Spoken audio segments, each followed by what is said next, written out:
راستے میں بنو خزاعہ ایک علاقہ آتا ہے، میں نے بنو خزاعہ کی بستی دیکھی ہے، الحمدللہ میں نے اس کی زیارت کی ہے۔ وہاں ایک خیمہ تھا، اسے کہتے تھے ام معبد کا خیمہ، بوڑھی ہے وہ بیٹھی ہے وہاں، یہ دونوں حضرت ابوبکر اور رسول اللہ پہنچے ہیں۔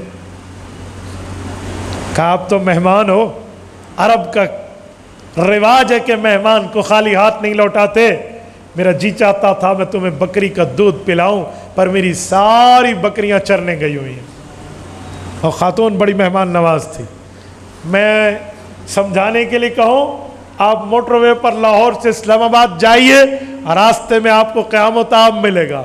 یہ پرانے زمانے کا ام معبد کا خیمہ مدینہ اور مکہ مکرمہ کے درمیان یہاں کا قیام و طعام تھا، یہاں بڑے لوگ ٹھہرا کرتے تھے۔ حضرت ابوبکر صدیق نے کہا اماں آپ کی محبتوں کا شکریہ، لیکن ایک بکری تو وہ سامنے ٹھہری ہوئی ہے نا، دودھ دینا ہے تو اسی کا نکال کے دے دے، کہہ کیوں رہی ہے؟ اس نے کہا یہ بکری بڑی مریل ہے، دیکھا نہیں ہے وہ بیٹھی ہوئی ہے، اس کا سانس بڑی مشکل سے چل رہا ہے، اس کا دودھ کہاں سے آئے گا، خوراک نہیں کھاتی، بالکل مریل سی ہے، اسے پیش کرو، مہمان کے سامنے بے عزتی کرواؤ، یہ مجھے برداشت نہیں ہے۔ تو یہ بکری نہ ہونے کے برابر تھی، اسی لیے اے مسافر بھائی میں نے اس کا ذکر نہیں کیا۔ ابوبکر صدیق نے آنکھوں میں رسول اللہ کو دیکھا، اور رسول اللہ نے حضرت ابوبکر کو دیکھا۔ کہا ام معبد اجازت ہے آپ اس بکری سے کچھ ہاتھ سر پہ پھیر کے نکال لیں دودھ؟ کہا تمہیں ملتا ہے تو لے لو۔ رسول پاک نے ہاتھ بھرا ہے، اللہ، وہ تھن چھن چھن کے دودھ برسانے لگے۔ کہا لا ام معبد تیرے گھر میں برتن کتنے ہیں؟ بھرتے گئے بھرتے گئے بھرتے گئے۔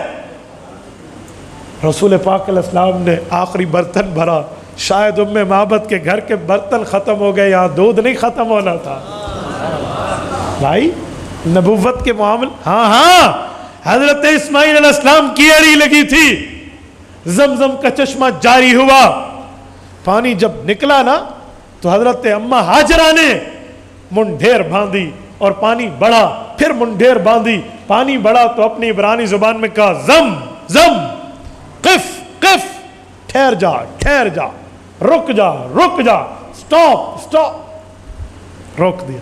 حضور پاک نے فرمایا میری اماں پر اللہ رحمت کرے، اماں ہاجرہ اگر زمزم نہ کہتی تو مسلمانوں کے پاس گلی کوچوں میں پانی پہنچ جاتا۔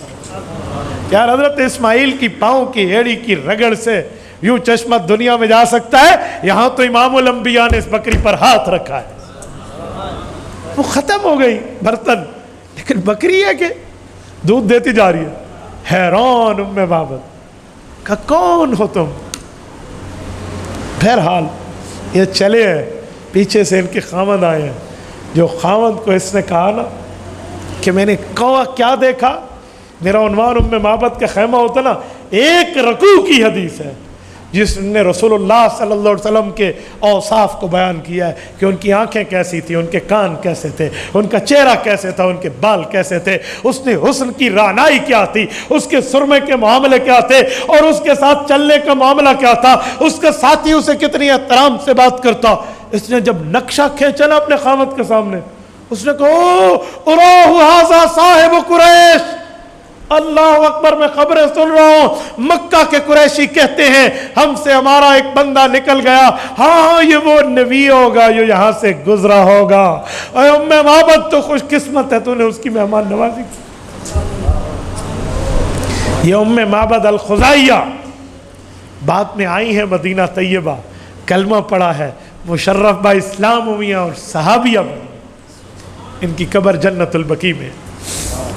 امام ابن القیم رحمۃ اللہ علیہ کی زاد المعاد فی ہدی خیر العباد جلد نمبر 2 باب قصہ ام معبد الخزاعیہ، یہ اٹھائیے، آپ کو پوری 2 صفحوں کی تفصیل ملے گی اس پر۔ یہ بھی معجزہ ہے میرے پاک پیغمبر کا۔ تبارك الذي نزل الفرقان على عبده ليكون للعالمين نذيرا۔